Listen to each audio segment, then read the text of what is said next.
Hola, buenas tardes, buenas noches, buenos días, ¿cómo están? Bienvenidos a un nuevo episodio de Conversaciones Matemáticas por Matemática Sentimental.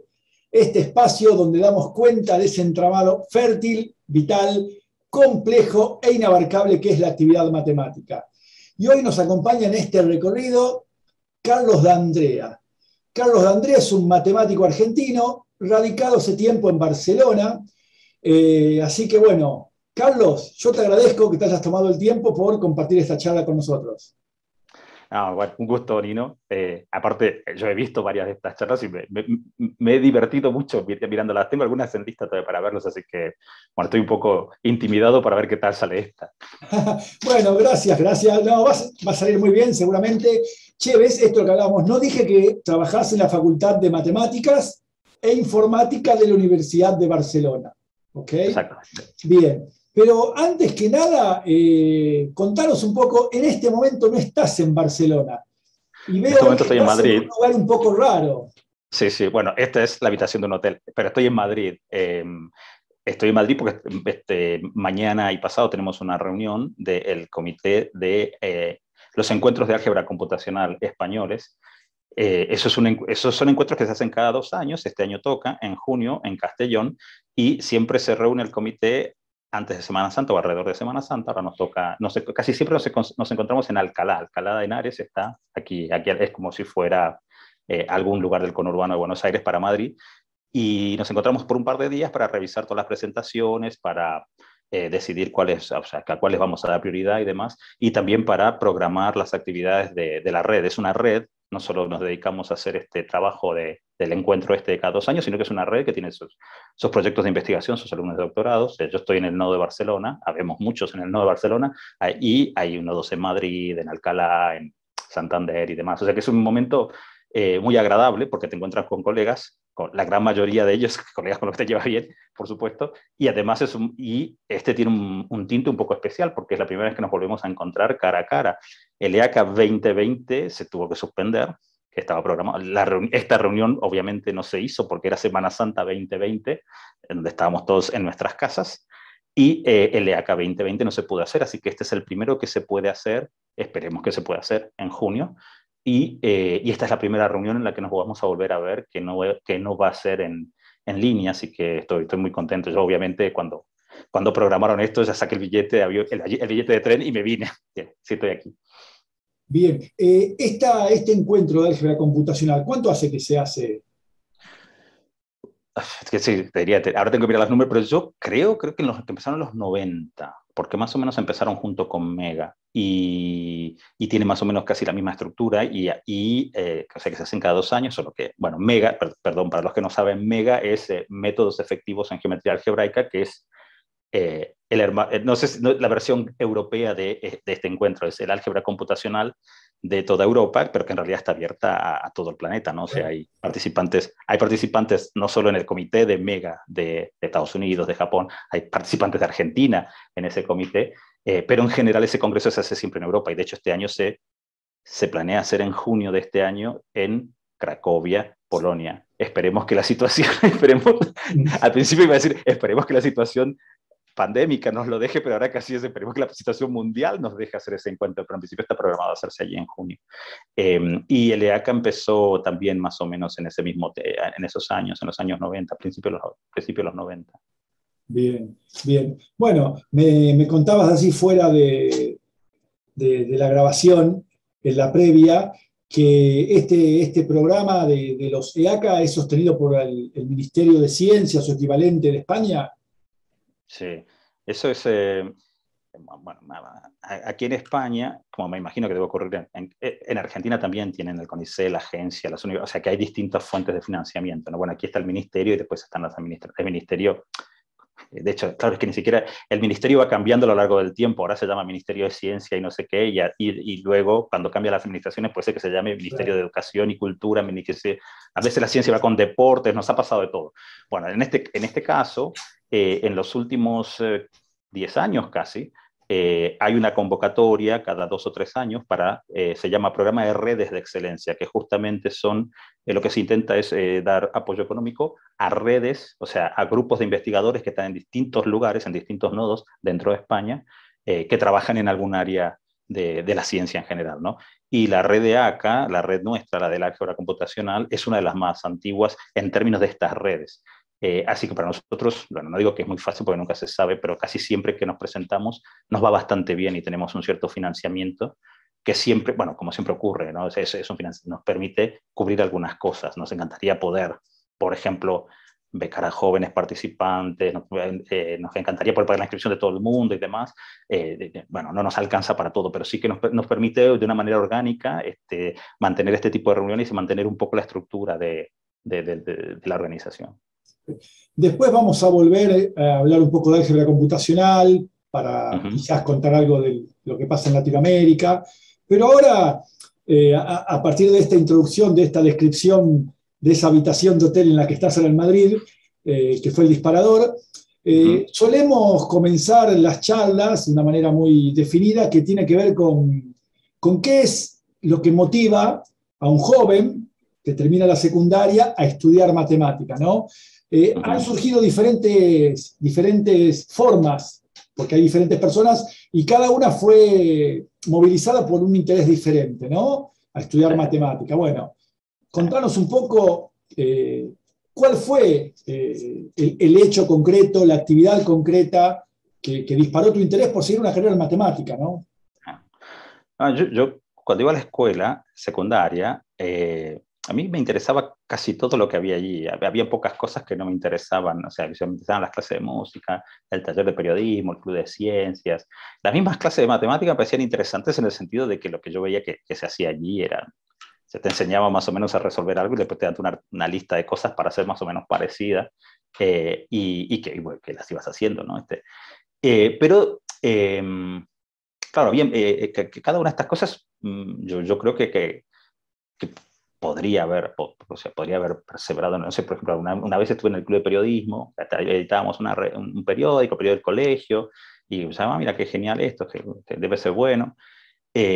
Y lo que a mí me ocurrió es que cuando estaba en segundo o tercer año apareció la Olimpiada de Matemática en mi vida, bueno, que fueron, bueno, es eso, te mandan a un lugar, porque era así, ¿quién quiere ir? Bueno, fui, me senté en un lugar, yo ya sabía lo que era porque tengo hermanos mayores que alguna vez habían ido, yo ya sabía, o sea, no es que fui a un lugar sin saber lo que era, sabía, te sentabas ahí, te daban unos problemas y tenías que intentar resolver.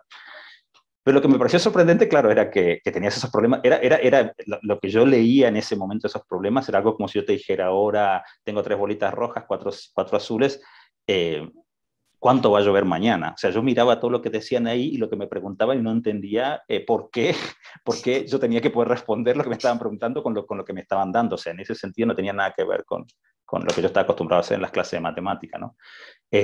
Y me sorprendió mucho que, bueno, obviamente a las primeras sesiones que fui, me fui y volví a mi casa sin tener idea de lo que había pasado, con mucha intriga. Y averiguando, me sorprendió mucho saber que podías responder con esa información que parecía como medio dispar, podías responder lo que te estaban preguntando. Y eso me intrigó mucho. Y eso hizo, bueno, de alguna manera que empiece a buscar más de eso, más de esos problemas que habían allí, y más de esas situaciones. Y yo creo que fue una cosa que me ocupó mucho el tiempo. Esa frase me parece graciosa porque justamente mi profe de matemáticas del instituto en ese momento, Carlos Sanín, claro, estábamos en un colegio salesiano y él siempre decía, lo decía medio en serio y lo decía medio en broma. Decía, aquí los salesianos siempre te dicen que ocupes mucho el tiempo, pero en el fondo es para que no pienses en la masturbación. Entonces claro, yo me daba cuenta que te dan muchas actividades, vamos a jugar al fútbol, vamos de campamento, vamos de guitarra, vamos claro, de qué, no sé claro. Era, descargar la libido por otro lado. Alguna vez me dijeron, bueno, si en el verano, si no tenés nada que hacer, estudia griego. Y yo me había creído eso y empecé a buscar dónde en Corrientes, pues yo soy de Corrientes, todo esto ocurría en Corrientes, dónde en Corrientes se estudiaba griego en el verano, obviamente en ningún lugar, pero bueno, lo que ocurrió con estas matemáticas es que de repente empezaron a ocupar ese lugar, empezaron a ocupar mucho lugar, y me empezó a entusiasmar mucho eso, y a partir de ahí, bueno, al año siguiente volví a la Olimpiada de Matemática y ya me fue un poco mejor. Y de hecho, bueno, la estructura de la Olimpiada de Matemática en Argentina creo que sigue siendo la misma. Eso no. Primero, tiene una prueba en la escuela donde eligen que los que les va mejor, los mandan a una dentro de la ciudad y luego de la región, de la provincia, lo que sea. Y hasta que el momento caes a la instancia nacional, que en la época en la que yo participaba se hacía En el pabellón 2 de Ciencias Exactas de la UBA. O sea que yo conocí el pabellón 2, conocí el aula magna del pabellón 2, claro. con 16 años, aparecí un día allí y me senté a rendir una prueba de la cual también me fui sin entender lo que me estaban preguntando.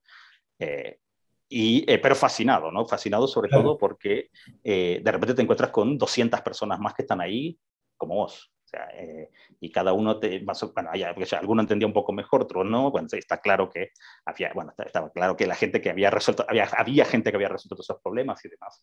Pero entonces yo había entrado en un circuito y eso hizo claro, que la matemática a mí me acompañó bastante en cuarto, en quinto año.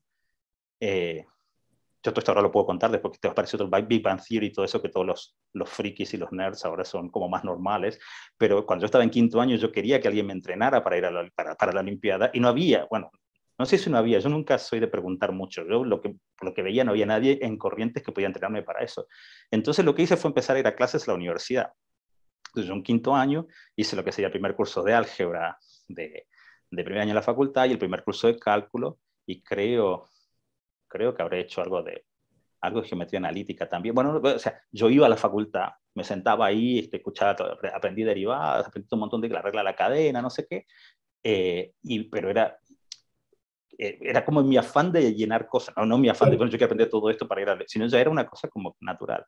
Bueno, así que bueno, entonces la pregunta natural es ¿por qué acabé allí? Y porque fue casi lo normal. Yo ya estaba en quinto año en la Facultad de Ciencias de la Universidad del Nordeste. Yo estaba ahí, ya cursaba ahí, la gente que estaba ahí ya me conocía, ya estaba allí. O sea, era natural que siguiera. Claro. Perdóname, pero es la primera vez que en este siglo ya creo que tenemos como casi más de 40 charlas que surge que la matemática es una buena manera para descargar la libido, ¿no? Hasta ahora nunca... Bueno, sí, está muy bien. No vamos a nadie lo había dicho de manera tan directa. Eso me salvó de lo otro. Porque no es cierto, primero, además porque, bueno, vamos a seguir hablando de matemáticas y del mate, supongo. Sí, pero bueno, por lo menos me diste un título, así, un título fuerte, ¿viste? Si fuera un pasquín... Podés borrar lo que tenés escrito. No lo voy a editar, va a quedar, pero bueno. Sí, ok, mejor así. Sí, no, pero bueno, claro, otra vez, nuevamente, y después por ahí lo podemos retomar cuando hablemos sobre tu labor como editor en diferentes revistas. Uh-huh. Siempre surge la cuestión de la distancia que hay entre la matemática de la escuela, uh-huh, aún a veces la matemática de los primeros cursos de la universidad, seamos realistas, y lo que es la actividad matemática en serio, de verdad. Hay como entre la escuela secundaria y la actividad matemática de verdad, surge siempre esa distancia abismal que hay, ¿no? Bueno, no respondamos ahora. Después te voy a preguntar, pero te voy adelantando la pregunta. Sí. ¿Qué es lo que está pasando entonces? ¿No? Digo, y es un interrogante que viene hace años, porque estamos hablando 30, 40 y cada vez sigue pasando, ¿no? Así que, bueno. Entonces, era natural ir a estudiar matemática en la Universidad Nacional del Nordeste, La Universidad Nacional del Nordeste, sí. Que tenía en ese momento facultades en Corrientes, Resistencia, que está enfrente de Corrientes, y algunas en Formosa. Creo que ahora solo las de Formosa ya es Universidad de Formosa. Creo que ahora quedan solo en Corrientes y Resistencia, sí. Y por suerte la de Exactas estaba en Corrientes, o sea, yo no tenía que cambiar de ciudad para ir allí. Claro. Bueno, el caveat de todo esto es que la licenciatura que yo hice es una licenciatura de 5 años, pero los 3 primeros años solamente los podías hacer en Corrientes, los 2 últimos había que hacerlos en la UBA, en Buenos Aires, en Exactas de la UBA. Y eso también fue un problema, porque yo, como el 95% de los habitantes de este planeta, yo no me quería ir de la ciudad donde... Es decir, hay muy poca gente que se quiere mover. Esto es extraño de contarlo, yo ahora estando en Madrid, viviendo en Barcelona. Pero yo realmente no me quería ir y sabía que al coquetear con esta historia de estudiar matemática, claro, me podía divertir por 3 años, pero en el año número 3 me iba a tener que ir. Y era algo que no quería, ¿no? O sea, que había que resolver esa situación, ¿no? Y yo creo que la resolví no pensando en ello hasta que llegó el momento bueno, como pasa con esto, que te vas acercando a un precipicio o a lo que crees que es un precipicio, y dices, bueno, ahora ya no te queda más que seguir avanzando, ¿no? Pero sí. Y en eso también fue crucial para mí la Olimpiada Matemática, ya no la Olimpiada Matemática como actividad, sino la Olimpiada Matemática Argentina, porque, claro, la gente de Buenos Aires, los que organizan la Olimpiada, los que organizaban, varios que organizan ahora, o sea, Patricia Fauri, Flora Gutiérrez, todo ese grupo, sabían que yo estaba allí, sabían que yo tenía que ir a Buenos Aires, sabían que yo tenía miedo de ir a Buenos Aires, y vinieron y me hablaron conmigo, me dijeron, oye, yo todavía recuerdo esa charla, bueno, recuerdo varios, pero estás ahí, venís acá, vas aquí, después si querés te dedicas a conducir un taxi, pero ¿por qué no? Y si venís aquí, estamos nosotros aquí, te vamos a acompañar y no sé qué fue lo que hicieron. O sea, para mí eso fue eso es algo que pues yo he visto otras olimpiadas, otras estructuras de olimpiada de matemática, de hecho estoy vinculado de alguna manera a la de España y a la de Cataluña, pero eso que hicieron conmigo y que he visto que han hecho con varias personas más, esa personalidad, no es personalidad, sino esa personalización que tuvo y que tiene la Olimpiada Matemática Argentina, para mí es algo muy valioso, muy, muy valioso. Bien, bien.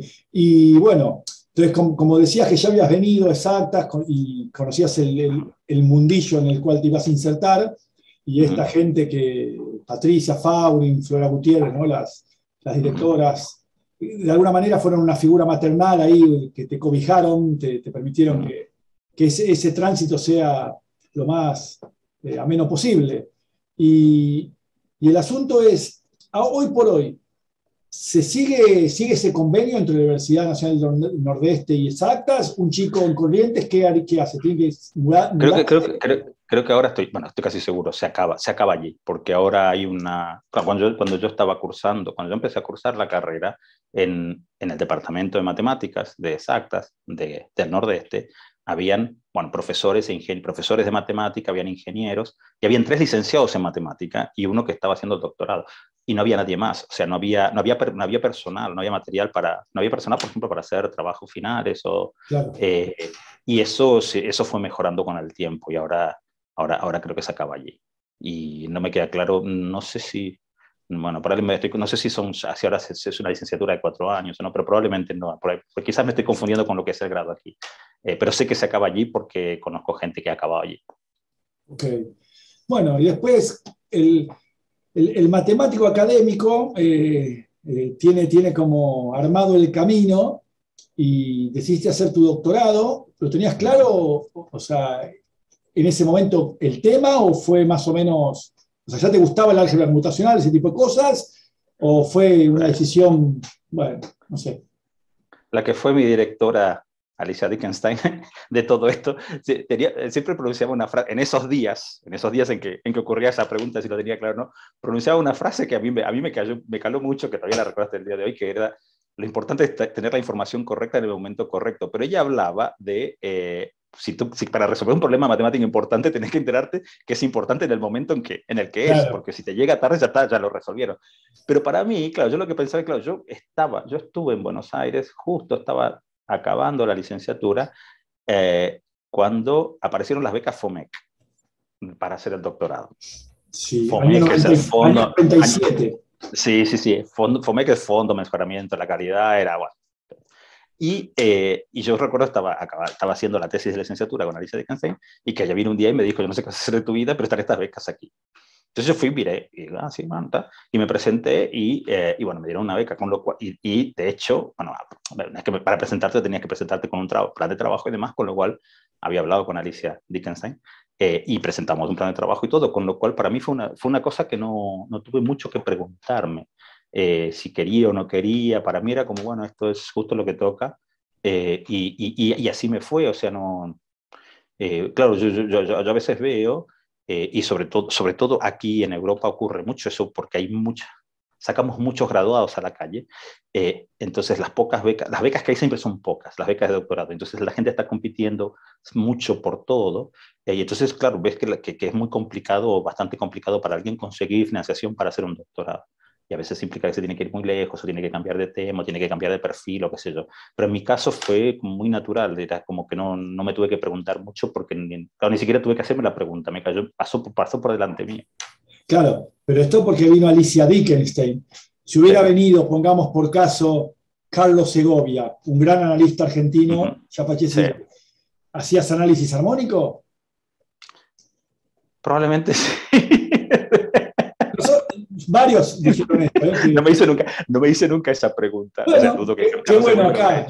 Pero sí que ocurrió una cosa graciosa, y después te vas a tener que entrevistar a Alicia Dickinson para escuchar su versión, pero yo, como esto es estadístico, yo no quiero justificar esto, pero yo, como la gran mayoría de la gente que pasó por la Olimpiada Matemática, en la facultad abrazamos el álgebra como lo mejor, como qué guay que es, y el análisis lo teníamos como una cosa extraña, como algo que no nos interesa. Y yo creo que es un poco porque, claro, en el secundario no haces análisis, y encima cuando el primer curso de cálculo es medio complicado, no es complicado, pero es medio extraño todo el razonamiento epsilon delta. Bueno, sé que yo hice análisis 1, análisis 2, análisis 3, análisis real, análisis funcional, topología, no sé qué, y para mí era como una especie de gimnasia que ibas haciendo siempre, como que iba cambiando el espacio porque ibas haciendo siempre lo mismo.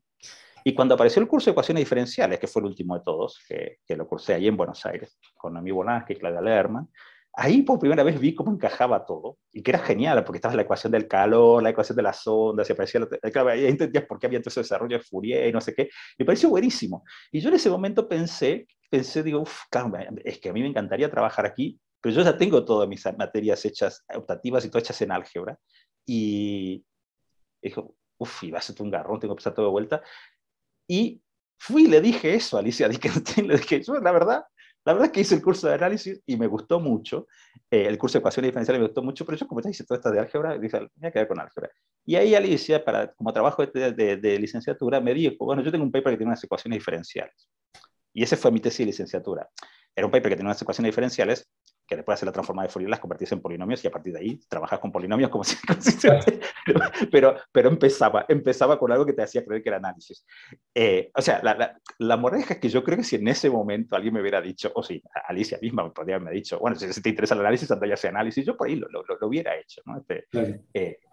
Pero sí, es cierto, también es cierto que mirando mi vida académica, tampoco es que yo hice unos grandes saltos ni demás, en temas de áreas de investigación. Y de hecho es curioso porque justamente hoy, hace unos minutos, me acaba de caer la prueba galera de un artículo que escribimos con Martín Sombra y con Gabriela Jerónimo, que acaba de ser publicado, y que de alguna manera es la respuesta a uno de los problemas de mi tesis de doctorado. Y yo pienso, pasaron 20 años y sigo trabajando alrededor de lo mismo. Pero, o sea, no es que me siento como, tío, está dando vueltas siempre alrededor de la misma tuerca, sino pienso, mira qué bueno esto, mira que necesitabas todas estas herramientas para poder resolver esto, que en ese momento no las tenías. Y en ese momento no existían y demás, y mira qué bien que estuviste y esperaste y te pasaron todas estas cosas. O sea, no lo tomo como algo mal. ¿En qué journal publicaron el paper? Este es en el journal de FOCM, de Foundations of ok. El journal del cual es Teresa Crick, editora en jefe. Es editora en jefe, Teresa Crick. Sí, felicitaciones. Sí. Entonces, estoy contento porque, bueno, ese problema también tiene una historia, porque, bueno, además de ser, bueno, estoy hablando como si fuera un problema que ni siquiera digo qué es, pero en mi trabajo de tesis yo tenía que estudiar, había una pregunta, había una pregunta que era, ¿existe una fórmula que calcule esto? Y había otra pregunta que es, ¿este candidato de fórmula calcula esto? Y yo lo que contesté en mi trabajo de tesis es, sí, existe una fórmula. Era una fórmula horrible que se me apareció por ahí. Pero nunca contesté, y no tenía manera de contestar si la que pusieron ahí como candidata funcionaba o no.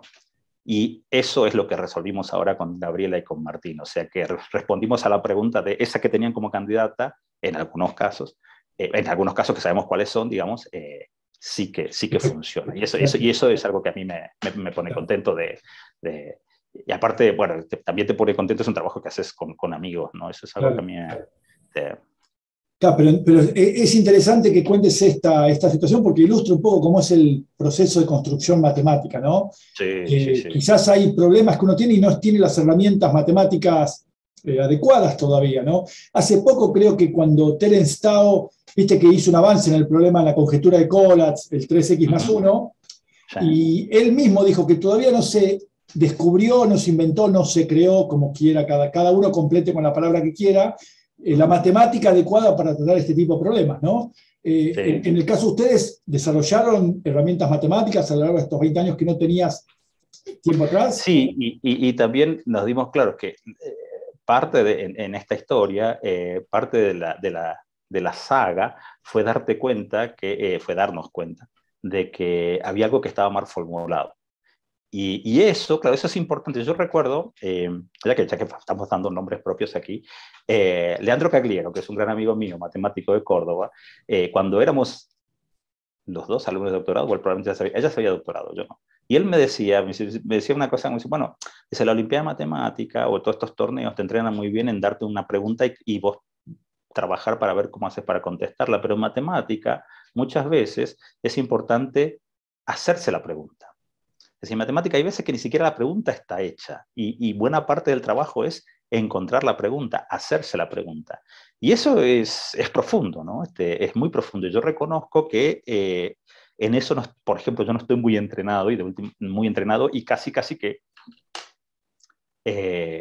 casi como que te diría que me fastidia estar en una situación en la cual no hay algo concreto que pensar, que resolver, sino que, pero forma parte de todo el camino, forma parte de todo el edificio, porque justamente, ¿no? si querés hacer algo sólido, tiene que estar hecho sobre cosas sólidas, ¿no? Y entonces, ¿cuáles son los ladrillos sólidos? ¿Cuáles son las cosas importantes? ¿Cuáles son los ingredientes que hay que poner?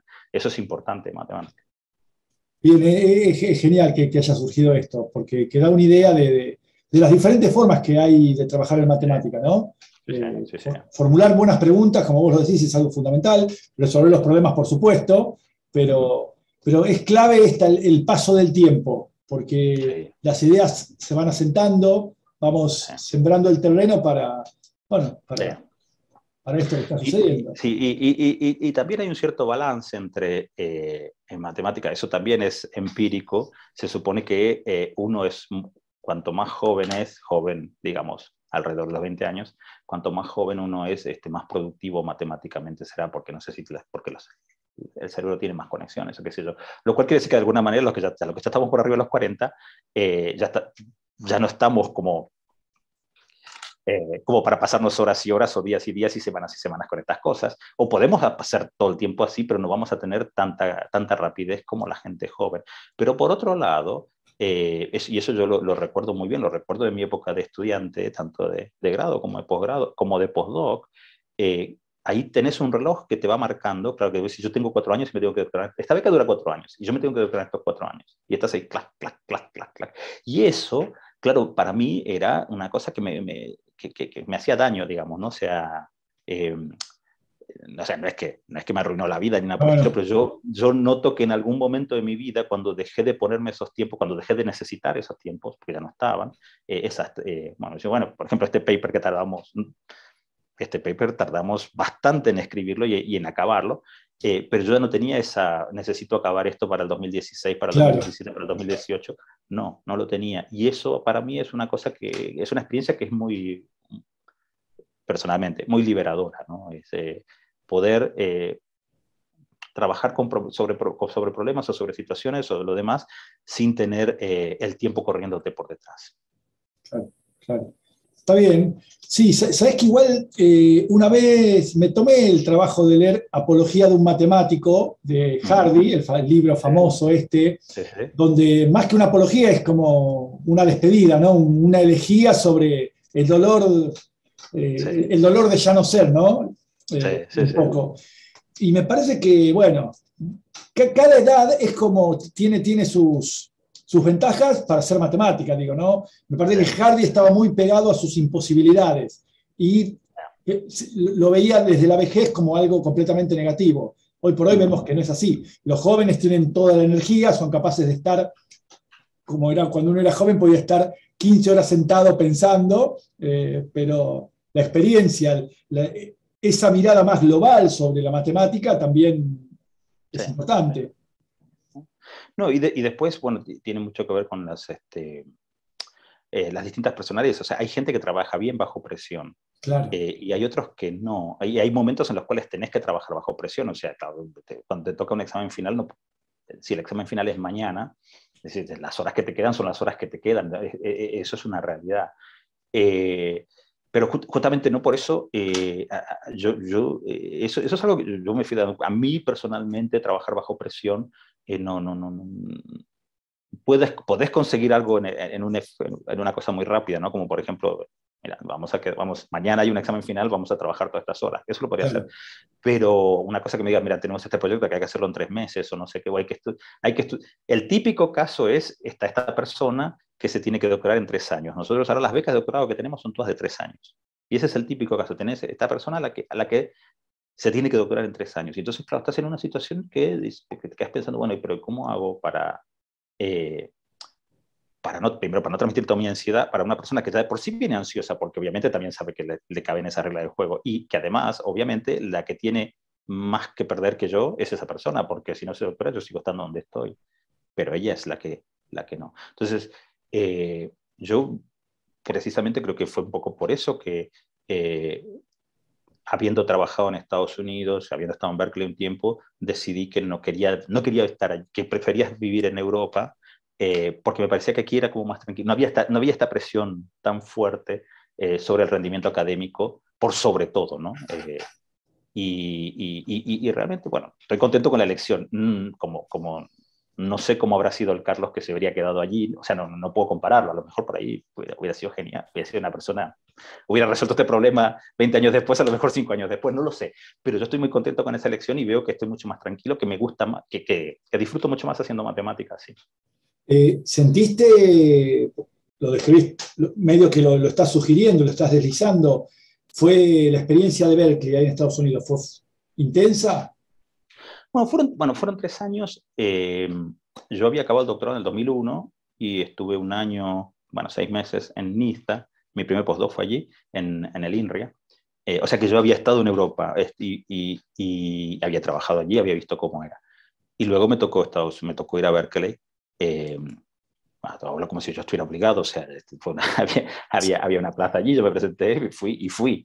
Y realmente yo lo he disfrutado. Lo que pasa es que es cierto que yo en ese momento, y esto de vuelta es personal, no es que esto es lo que le pasa a todo el mundo, a mí me pasó que yo sentía que claro, que había estado trabajando tanto tiempo en una cosa muy específica y que solo sabía eso. Y que había todo un universo de cosas por aprender, y había un montón de universo de cosas que mucha gente dominaba y hablaba y que yo no entendía ese lenguaje, con lo cual, claro, yo llegué a Berkeley y si bien estaba en un grupo, acogido en un grupo de investigación, y había muchas cosas que pasaban en Berkeley, porque está el Instituto de Matemáticas allí, siempre hay eventos, siempre hay mucha gente, ese departamento de matemáticas es muy potente, pero yo de alguna manera siempre me sentí como un poco solo, académicamente. Y por otro lado, sí que veía alrededor mío todo el mundo como muy presionado por esto, ¿no? O sea, tengo que producir, tengo que acabar, tengo que hacer... Ya estoy aquí, que es un lugar bueno, y tengo que seguir... Y eso quiere decir que me eligieron porque soy bueno, y tengo que mostrar que soy bueno, ¿no? Y eso era un poco... Nadie viene y te lo dice, y a lo mejor por ahí, si le preguntas a cualquier otro que pasó por lo mismo que yo, pero decía, no, es que no era así, yo sentía eso. Y claro, yo pensaba, digo, bueno, si esto me sirviera a mí para producir mejor, pero no, la verdad que no.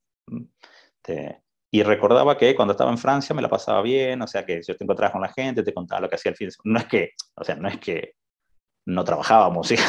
Pero te encontrabas con la gente, te contaba lo que hacían el fin de semana, planeábamos excursiones para esquiar, degustaciones de vino, o sea, era como otra...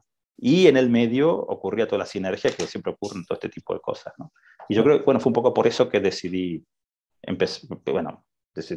pensé yo por inercia, si me quedo aquí, me voy a quedar en Estados Unidos. No me voy a quedar en Berkeley, precisamente. Me voy a quedar en algún lugar de Estados Unidos. Esa era la inercia.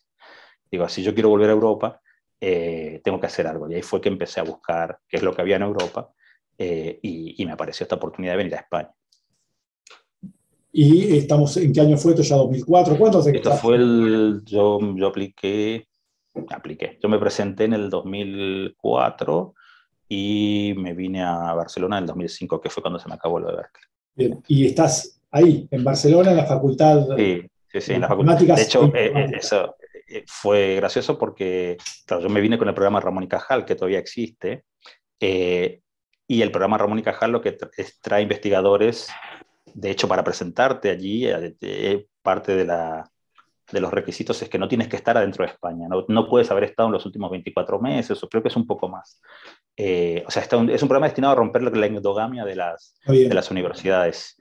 españolas. Y el año que yo me presenté era el primer año en el cual te podías presentar sin decir a dónde querías ir adentro de España. O sea, vos te presentabas a una plaza de lo que sería un tenure track, 5 años, sí, pero no, sin decir sin declarar a dónde querías ir.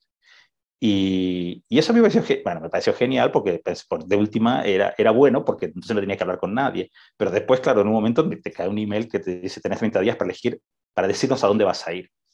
Eh, y claro, y ahí tenés todo el mapa de España y tenés que decidir a dónde querés ir, a dónde podés ir, porque obviamente tenés que ir a un lugar donde haya una universidad que tenga un departamento de matemáticas y que te quieran, porque hay un convenio, o sea, el departamento, la universidad tiene que hacerse cargo de algunas cosas tuyas, por ejemplo, darte un lugar.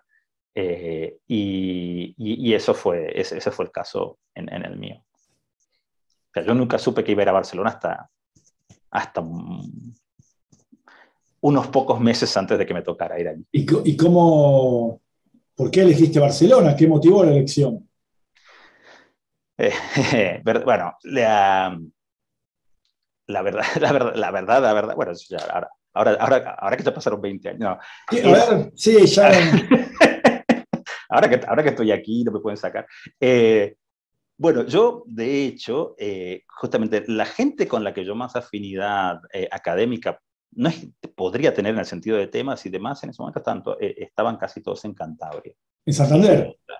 Sí, en Santander está Tomás Recio, está Luis Miguel Pardo, y Lalo González Vega. O sea, que para mí ese era medio el lugar natural para ir. Pero de todos modos, yo ni siquiera pensaba en ese momento. Yo lo primero que se me ocurrió fue como un amigo mío, también matemático argentino, Guillermo Cortiñas, estaba en Valladolid como Ramón y Cajal. Yo lo había visitado alguna vez y había visto. Entonces pensé, digo, bueno, voy a ir ahí. Y alguien me dijo, no Guillermo, no Willy, me dijo, si puedes elegir a cualquier lugar de España, no vas a ir ahí. y, y, uh, y entonces, bueno, y de hecho me dijo alguien que estaba trabajando allí, con lo cual me quedé un poco frío, y entonces pensé, bueno, esto hay que mirárselo un poquito mejor. Pero a la larga lo que acabo decidiendo todo fue que la pareja con la que estaba en ese momento, que es mi marido ahora, que es de California, cuando le dije, esta posibilidad de ir 2 años, quizás 5 a España, ¿tú te vendrías? Me dijo, yo si voy a una ciudad grande. Y en ese momento pensé, bueno, de todo el mapa de España hay 2 ciudades grandes, Madrid y Barcelona. O sea que hemos eliminado todas, Santander, Valladolid, las Canarias, todo. Y entonces le dije, mira, Barcelona, digo, bueno, digo, en Barcelona hay 3 universidades. Digo, yo podría estar en cualquiera de esas 3. Está la Politécnica también, ¿no? Está la Politécnica, está la Autónoma, y en ese momento Pompeu Fabra ahora tiene un departamento de matemática bastante potente. O sea, ahora hay 4. En ese momento yo conocía 3. Y además en las afueras de Barcelona está Rovira Virgili, o sea, hay algunas más. Y yo escribía todas esas para contar. Pero lo cierto es que en ese momento yo Madrid no conocía, nunca había estado en Madrid. Y esto era en junio y tenías 30 días para resolver. Entonces le dije a mi pareja, le digo, yo sé que en Barcelona te va a gustar porque está el mar, están las montañas, es algo muy parecido a lo que hay aquí en California, relativamente. Le digo, de Madrid no tengo ni idea. Entonces, y le digo, tengo que ir ahora. Entonces le digo, bueno, vamos a Madrid, vamos a visitar Madrid. Y vinimos a Madrid. Esa fue nuestra primera vez en Madrid, mi primera vez en Madrid. La primera semana de julio, que hace un calor súper bestia, que es, claro, sí, que además en esa época, porque ahora, por ejemplo, limpiaron un poco el río Manzanares, tiene un paseo bonito, en esa época ni eso. Entonces, claro, estuvimos un rato aquí, claro, y dijimos, no, no y no. Martín Sombra estaba en la Universidad de Barcelona en ese momento y Martín obviamente quería que yo vaya allí, y él hizo la parte porque hay una parte que la universidad, la contraparte tiene que hacer. Martín se encargó de eso, con lo cual en un momento Martín me llegaron todos los papeles que hizo Martín, yo firmé y me fui. O sea que mi decisión de ir a Barcelona casi que no tiene, yo me fui a Barcelona sin saber ni siquiera quién era quién. O sea, que para mí la Politécnica, la UB o la UAB, las podías permutar todas, que para mí eran lo mismo. O sea que no tuvo nada académico. Bueno, ¿ves? Qué mejor el título de mi canal, Matemática Sentimental. Totalmente, totalmente. Matemática Sentimental decidió el futuro matemático tuyo y de tu pareja. Así que, bueno. Sí, sí. No nos quejamos, ¿eh? Yo cada vez que vengo a Madrid y la miro y digo, si hubiéramos tenido que venir en abril o en septiembre, a lo mejor por ahí no sabíamos, que había encantado Madrid y estaríamos viviendo aquí. Pero... Claro, quizás la decisión se modificaba, está muy bien. Che, bueno, y ahí ya estás haciendo hace tiempo entonces tu carrera como matemático en Barcelona, y cada vez se te fueron agregando más tareas, como pasa en el mundo matemático, ¿no? Cada vez uno hace más tareas por la misma retribución, por así decirlo, ¿no? Monetaria. La retribución sí es en lo emotivo, en otros aspectos es muy, muy, muy valiosa. Lo habíamos deslizado antes, la primera cuestión que quiero preguntarte es con respecto a, ya que hablamos de álgebra computacional, cómo, en mi opinión, el álgebra computacional en la Argentina, gracias al impulso de Josh Hines y toda la gente que vino después, comenzó a despegar, pero ahora, no sé, intuyo que, ¿cómo la ves vos? Y al mismo tiempo, ¿qué onda con las computadoras? ¿Qué papel juegan en tu trabajo cotidiano? Bueno, algo que es real que nos afecta a todos es que en este momento hay mucho interés a todo nivel, hay mucho interés en lo que es inteligencia artificial, aprendizaje automático y análisis de big datos, de datos grandes, big data. Eso es algo que es global. Pasa aquí en Europa, pasa aquí en España, pasa en Estados Unidos y demás. Y todo eso es muy computacional y eso arrastra toda la matemática en esa dirección. Yo ahora estoy en un proyecto justamente un proyecto europeo de geometría algebraica y machine learning, que es algo, claro, yo nunca me hubiera imaginado. De hecho, yo probablemente por mí mismo jamás ni hubiera ido a mirar lo que era, pero bueno, es el proyecto que toca. Bueno, toca esto, el dinero está ahí, hay que hacerlo, porque está. Y bueno, yo encantado de la vida de poder aprender todas esas cosas, pero de alguna manera el álgebra computacional está muy, muy influenciada por todo eso. Y, por ejemplo, una de las cosas que estamos empezando a ver de a poquito no es tanto, bueno, ya hemos visto bastante de conseguir que ordenadores hagan demostraciones de conjeturas y demás, que los hagan por ellos mismos o por una rutina o comprobaciones, pero a veces demostraciones, pero también ya estamos comenzando a ver ordenadores que comienzan a enunciar resultados matemáticos y demostrarlos. Y eso es algo fuerte, ¿no? Porque, claro, yo creo que cualquiera en este momento que se piensa un rato decir así, sí, no es muy difícil imaginarse que la profesión de camionero o camionera va a desaparecer en breve porque los coches, los camiones y demás no van a tener conductor, no van a tener chofer. Bueno, a lo mejor la profesión de investigador en matemática también desaparezca porque algo más barato lo va a hacer, ¿no? Y eso a mí me impresiona mucho. Pero de hecho, bueno, hay mucha investigación en eso ahora. Y eso, por ejemplo, ¿no? La matemática computacional ha tenido y tiene un impacto muy fuerte de todas estas áreas. Y eso hace que nos movamos todos un poco en esa dirección. Bien, o sea que a ver si entiendo, lo que estás diciendo es que todo esto de las redes, la big data, machine learning está empujando, a las áreas clásicas como la álgebra computacional, la geometría algebraica, se está nutriendo de estas... Incluso hay áreas topología, por ejemplo, ¿no? Con todas esta homología persistente, por ejemplo, apareció con mucha fuerza ahora. Y claro, y es porque justamente lo que quieren es analizar cómo se fue estos clústeres tienen todos estos puntos de información y quieren encontrar a ver qué es lo que hay allí y demás. Y eso, claro, afecta. Nosotros en mi facultad están cambiando el plan docente justamente de la asignatura de topología para introducir homología persistente. O sea que incluso hay áreas de matemática que no están tan cerca de lo computacional que, pum, van para allá. Y el álgebra computacional en el todo está yendo hacia allí. O sea, yo de los trabajos que tengo para evaluar, no hay muchos de esos, de los que me tocaron a mí, pero seguro que en los que vamos a evaluar mañana van a aparecer varios de estos. Porque además también es cierto que otra cosa que es como un paradigma de estos tiempos es la interdisciplinariedad. Tiene un valor muy alto en el sistema científico global. Claro. Y justamente todas estas cosas son muy interdisciplinarias. Entonces, estas son como excusas muy buenas para conversar con gente de otras disciplinas, aprender y hacer cosas con ellos. Okay. Tenemos que hablar también de cómo haces matemática, ¿no? Y te estoy dando un pie. O sea, ¿cómo llevas adelante tu tarea matemática? Sí, igual sigo pensando eso de matar la libido, hubiera sido un mejor título, no sé qué. No, pero puede ser el título de la charla, ¿eh? Sí, sí. Bueno, pero bueno, vamos a volver porque el tema es por qué las matemáticas son como el mate, ¿no? Que a Claro, mí en general, así como uno ve todas estas series y demás o cuentos donde a Ramanujan le pasaba, ¿no? Que Ramanujan, no es, bueno, las inspiraciones que él tenía en realidad era que él se iba a dormir y la diosa, creo que se llamaba Shiva, pero le, y le no me dictaba acuerdo. le dictaba los resultados que después eran todos ciertos.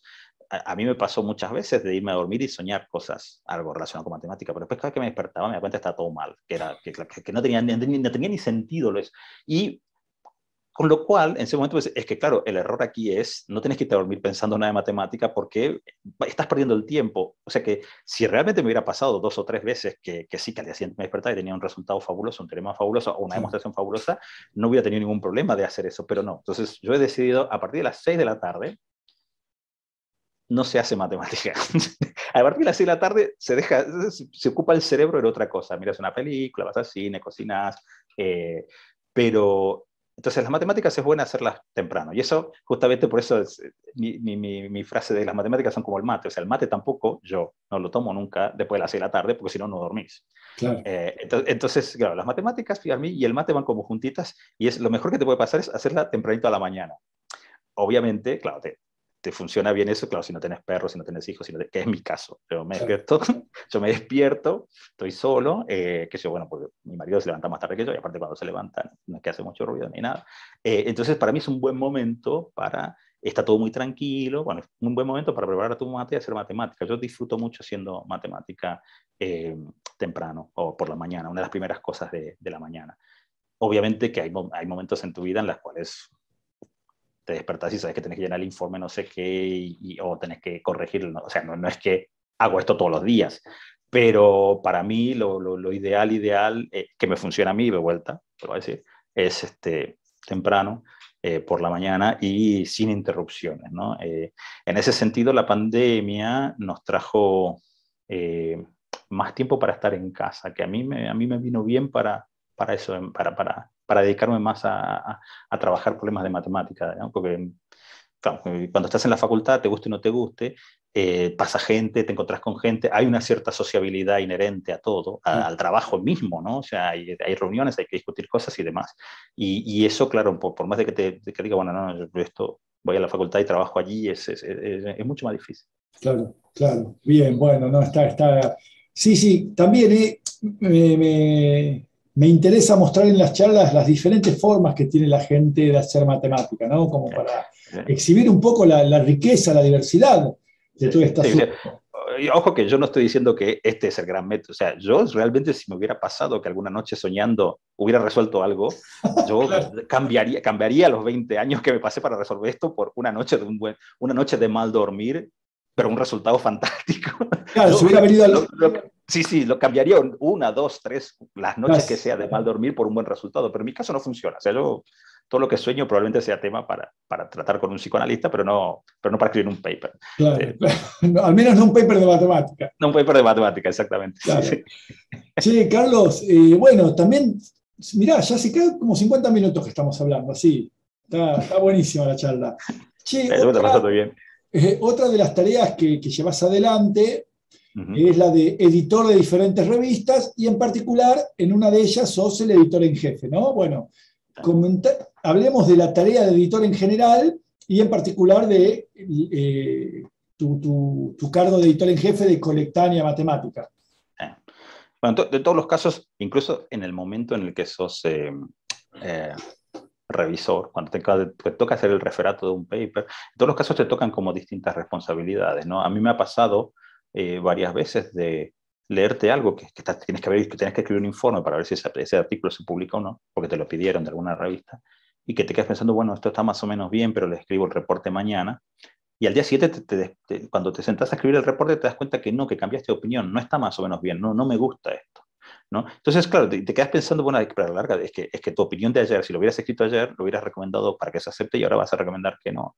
Entonces, y en todos esos casos, bueno, hay un factor que es, bueno, o sea, hay un momento en el cual decir, bueno, me lo pidieron a mí y están queriendo saber mi opinión, y mi opinión es esta, pero no sé si va a cambiar o no, pero es la que es. Cuando te toca el trabajo editorial, que ya estás, que ahora te toca a vos agarrar un artículo, mirar y decir, bueno, este artículo vale la pena que lo lea alguien más y se fije, ¿no?, que para que se acepte en esta revista o no, eh, o, o se descarta, porque claro, ese es el nivel en el que estás, o sea, es o lo pasas o buscas a alguien que haga una revisión, o se descarta allí. Entonces, de vuelta, es la misma responsabilidad un poco más arriba, porque ya no se descarta por una opinión o porque lo has leído, sino que se descarta porque lo has mirado así.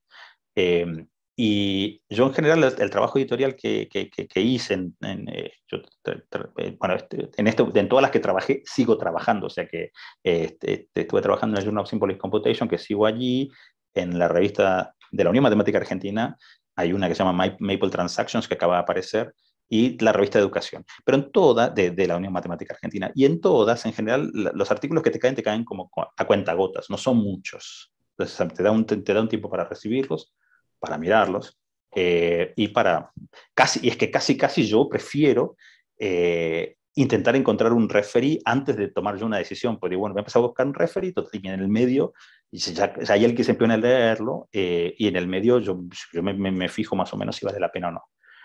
Entonces, hasta ahí es una experiencia muy interesante y muy enriquecedora también, porque aprendes muchas cosas, aprendes desde cómo se escriben cosas, cómo no se escriben cosas, y luego también vas viendo, claro, empiezas a ver, por ejemplo, este tema se está poniendo más de moda, o aquí, mira, esta gente que trabajaba en esto, ahora trabaja en esto, mira cómo se van moviendo todas las cosas y demás. El trabajo editorial en Colectania, que ahora que, claro, es como llegar a la parte de arriba, claro, yo ahora, Colectania es una revista que tiene 3 números impresos al año, con lo cual en cada número pueden aparecer entre 10 y 15 artículos. Se supone que tenemos, en el mejor de los casos, 45 artículos aceptados por año, pero nos llegan 700 artículos por año. Esa es la... Sí, nos llega un promedio de 2 o más artículos por día. No es que te caen cada día, pero te llegan 700. Y es imposible enviarlos todos a referato. Y entonces, claro, y hay toda una cadena allí que yo cuando fui a la sesión de instrucción, cuando fui, me dijeron, bueno, venía aquí que te vamos a explicar cómo funciona esto, que era cómo funciona el sistema, qué sé yo. Entonces me dijeron, tu rol principal aquí es el primer filtro.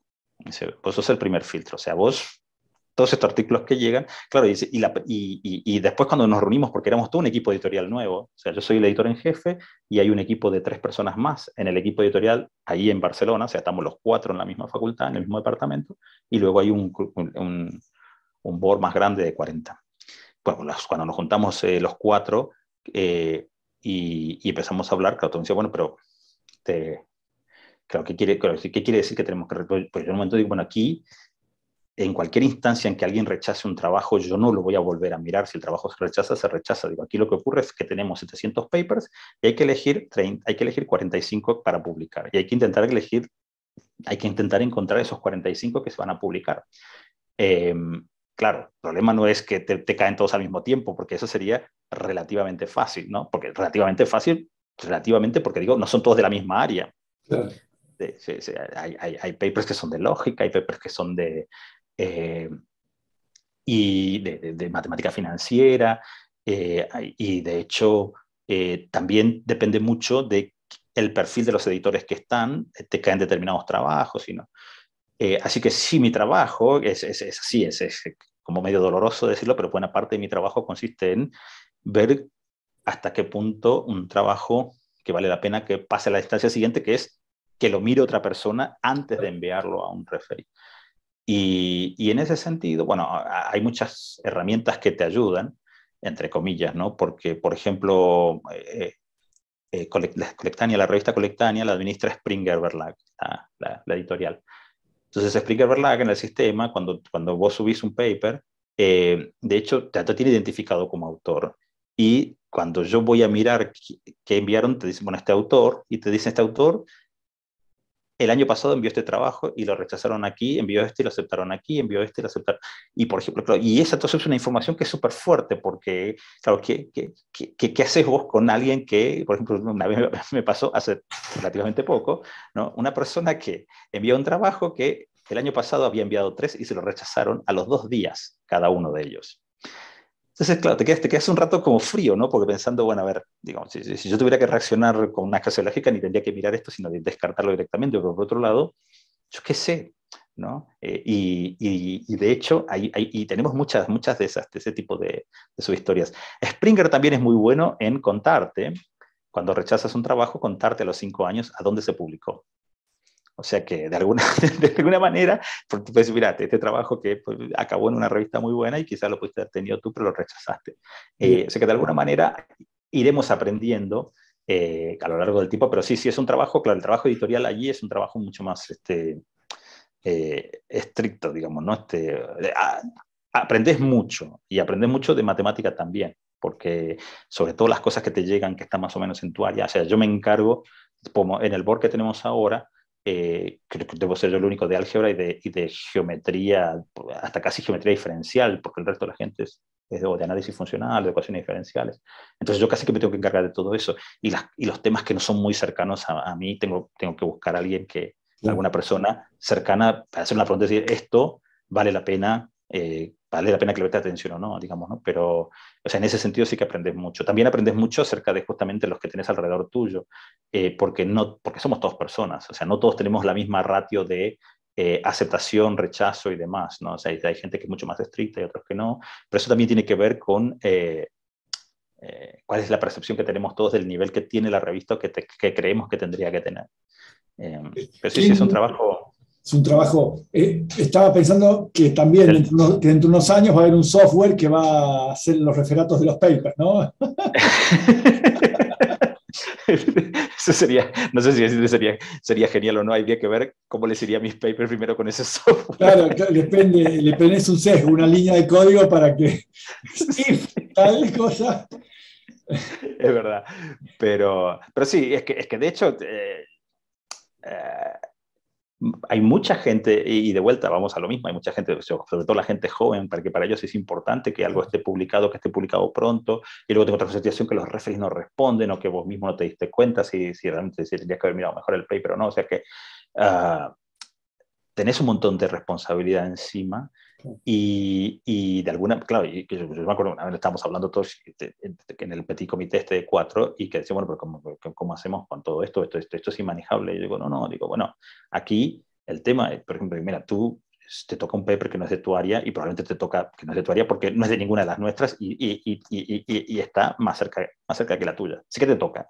Digo, bueno, empieza a buscar y si al tercer referee que buscas y no te contesta, pues te vuelves el artículo y mira, no hemos encontrado un referee que sí que no está dentro de lo que nosotros podemos medir.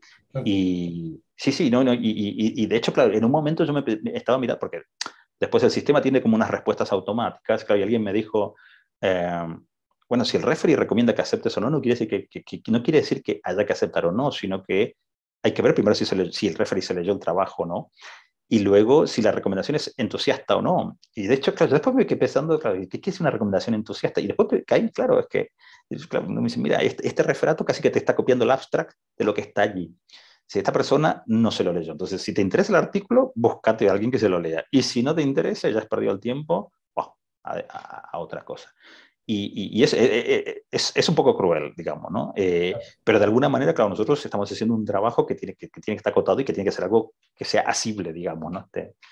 Y de alguna manera, claro, es que nuestro trabajo de alguna manera no es todo artículo que merezca ser publicado se va a publicar, porque no podemos. Claro, no tenemos que conseguir artículos buenísimos, no podría hacerlo tampoco. Claro, tenemos que conseguir 45 artículos para publicar en los números de este año. Ese es un poco pero es un trabajo, a mí me gusta, digamos, yo creo que cuando pensaron en mí, bueno, también es una de estas cosas que claro, que las vas resolviendo como media cuentagotas, ¿no? O sea, que te ocupa un poco cada día, a veces un poquito más, pero no mucho. Si lo dejas acumular, por ahí se te pone un poco más espeso. Y el sistema informático es bastante bueno en recordarte los tiempos, porque los tiempos son importantes, pues se te pierde algún trabajo y que quedó en un limbo, claro, después el autor se comunica contigo a los 8 meses y te das cuenta que ni empezó el proceso, eso es muy malo, pero el sistema informático se encarga de explicarte, de ayudarte con todo eso. A mí me gusta, y de todos modos es un trabajo rotativo, o sea, yo estoy aquí por 4 años, claro, y después lo hará otro. Claro. Una solución obvia, pero no sé si viable, es la de aumentar la frecuencia de los números, ¿no? Que haya más números en un año. ¿Qué contra tiene eso? El gran problema aquí, bueno, hay uno que es logístico, que es, bueno, tienes que conseguir más referees y demás, pero el problema aquí es la impresión en papel, de hecho, porque si va todo en línea, y ahora ya casi, bueno, que yo Colectania, como todas las revistas, la revista de la UMA también, están todas en línea, ese no es un gran problema. Pero el tema es el tema de impresión, los gastos de impresión, y luego que nuestra universidad tiene convenios de canje de revistas físicas con otras, y entonces, claro, si incrementas la cantidad de números, estás incrementando un coste que es no trivial, porque ahí, claro, involucra... De hecho, ese es el principal motivo por el cual Springer hace ese trabajo, porque antes lo hacíamos en mi propia universidad, lo hacía el equipo de impresión allí, pero es que se vuelve un poco inmanejable, y por eso se decidió ir por Springer. Claro. Esa podría ser una solución, pero es que de hecho, yo creo que a la larga lo que va a acabar ocurriendo es que vamos a tener un sistema centralizado, como ya está allí el archive. El archive es el lugar donde todos ponemos nuestros trabajos, y de hecho, por lo menos en los proyectos europeos en los que yo estoy, te obligan, y creo que los proyectos de aquí en España te obligan a que tus publicaciones sean de acceso libre. Entonces, casi que estamos obligados a poner todo en el archive, sí, que es libre. Y yo creo que a la larga lo que va a acabar ocurriendo es que va a haber un lugar como el archive donde todos pongamos nuestros trabajos y que la gente irá a mirar allí. Que es cierto que al archive lo que le falta es un proceso de referato para filtrar un poco, bueno, esto es correcto de lo que no es.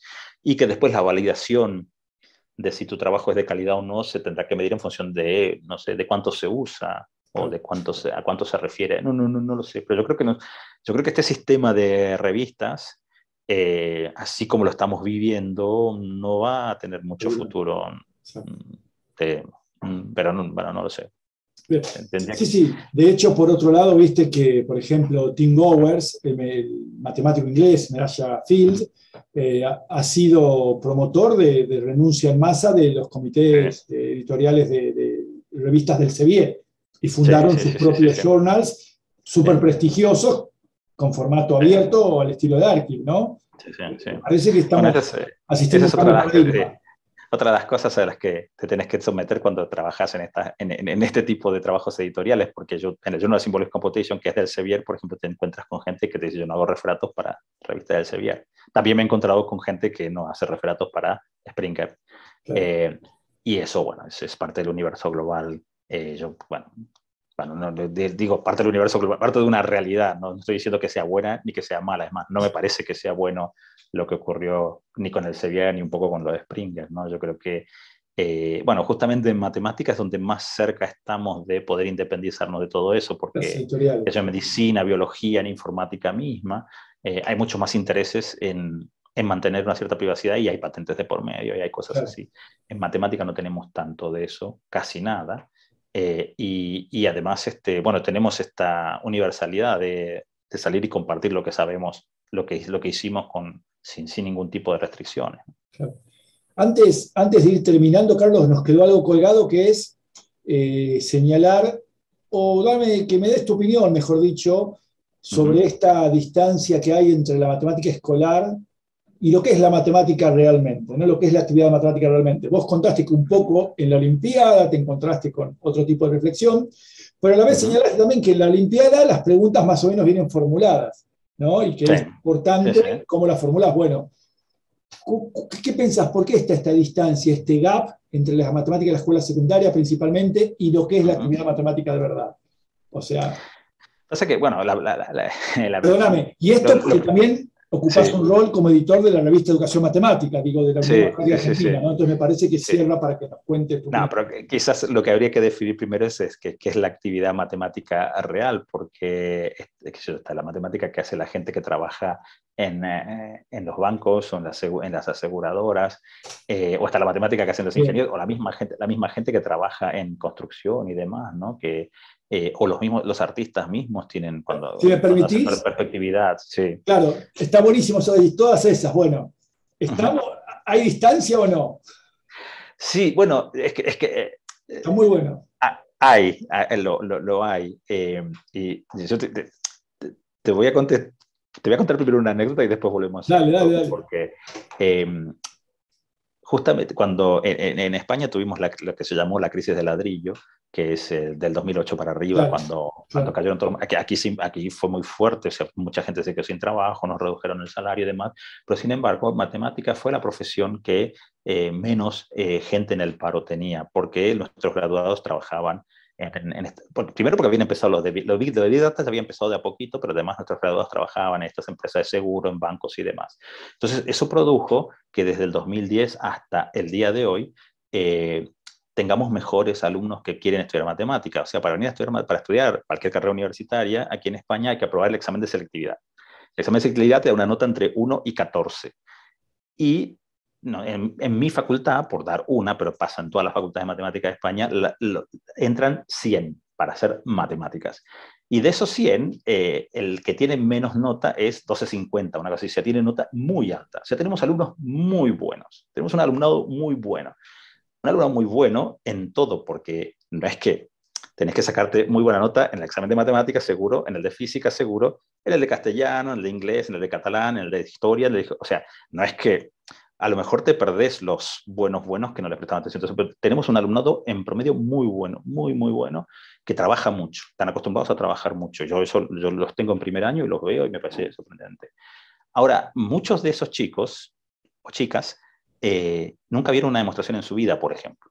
Y cuando en las primeras semanas de clase, por ejemplo, cuando empezás a hacer una demostración, no entienden lo que estás haciendo. Sin embargo, al poco tiempo, por el tipo de entrenamiento que tienen, cuando llega el parcial, que es al mes y medio, claro, a mí me gustaría decir, ya saben lo que estás haciendo. No, lo que saben hacer saben copiarte lo que estás haciendo.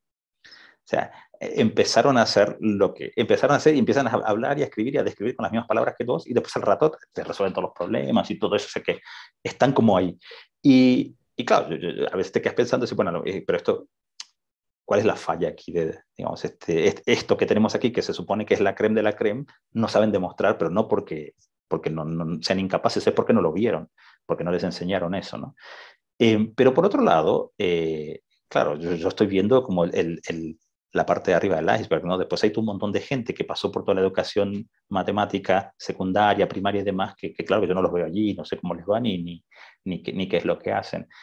Pero nosotros mismos en nuestra facultad nos preguntamos, bueno, ahora que tenemos un mejor alumnado, ¿podemos ser más estrictos con ellos? ¿Podemos explicarles, por ejemplo, en lugar de hablar de RN, empezar a hablar de vectores directamente, sin pasar por allí y cosas así? ¿Podemos darle cálculo de una manera un poquito más fuerte que con las manos? Y no nos queda claro, bueno, en el caso de la carrera matemática, por ahí sí nos queda claro que sí que se podría por esto, pero no nos queda muy claro que sea eso lo que querramos hacer. Por lo siguiente, de los 100 que entran, se gradúan como 70, porque el índice graduado es alto. Pero no todos van a hacer matemática. De hecho, el máster de matemática que tenemos no llega a tener 15 personas por año. Y de esas 15 ni siquiera vienen todas de la facultad, varios vienen de afuera. O sea, Claro. no todos los que se gradúan, la gran mayoría de los que se gradúan, no van a hacer matemática profesional, lo que llamamos matemática profesional, no van a hacer el máster ni el doctorado. Van a ir a trabajar, bueno, ahora casi todos consiguen trabajo, hacen Big Data o demás, o hacen un máster en otra cosa. Entonces, nosotros, la otra pregunta que nos hacemos, bueno, esta carrera te tendría que formar para lo que la mayoría va a hacer, o te tendría que seguir formando de la manera que te estás formando, y eso ya es como la garantía de éxito, ¿no? Entonces, yo creo que esa misma pregunta también uno la puede hacer en la escuela secundaria y en la escuela primaria, ¿no? O sea, bueno, estas herramientas que vamos a dar, claro, no, yo como matemático puedo pensar, bueno, yo sé qué es lo que quisiera que los que van a venir a mi facultad de matemáticas a estudiar el grado de matemática supieran, ¿no? Pero eso deben ser 4 de 400. Y la pregunta es, bueno, ¿y todo el resto? ¿Qué hacemos con todo el resto? ¿Lo formamos igual? ¿Les damos otra cosa? Y no es una tarea fácil, o sea, no es una pregunta que sea fácil de resolver. No, no, no, no. No. Yo simplemente me atengo, tengo hijos en edad secundaria. Uh-huh. Sí. Vos lo señalaste, me atengo a esta cuestión de claramente enseñarme unas recetas y darme una lista de ejercicios para repetir eso. Algo del todo no funciona ahí, me parece. Sí. Pero bueno. Bueno, tenemos una cierta ventaja ahora, que es que la matemática tiene mucho mejor prensa ahora que antes. Claro, ¿no? Claro. Esta misma conversación que estamos teniendo es prueba de eso. Lo que haces vos es prueba de eso. Bueno, lo que hace Adrián Paenza, Sáenz de Cabezón, mucha gente. Pero o sea, pareciera como si todo esto ocurriera aquí. Digo, ocurre en todo el planeta. O sea, no ocurre en Estados Unidos, ocurre en la India. Y eso es una gran ventaja porque la manera en que la gente joven, los niños y las niñas se van a cautivar por esto es porque los adultos que están alrededor están cautivados por esto. Esto no es o sea, aquí no hay ninguna ciencia oculta, no es que hay que cambiar el canal el programa de televisión que va a las 8 de la noche y poner otra cosa. Eso no es cierto. Yo las mejores cosas que he visto es, bueno, padres fascinados por algunas cosas que vieron de matemáticas y se los cuentan a los hijos, y los veo yendo a museos, a exposiciones y demás, y veo a los adultos los niños obviamente están fascinados por cualquier cosa, con lo cual los llevas allí como los lleves a un parque y se van a fascinar, pero ves adultos fascinados con eso. Y yo creo que ese es un poco el cambio al que hay que apuntar.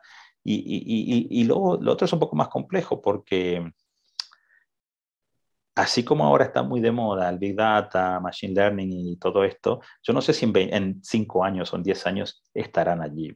Con lo cual, por ejemplo, que empujemos toda la matemática en esa dirección, o que empujemos toda la fascinación o la enseñanza, todo eso en esa dirección, me parece que podría ser un error, ¿no?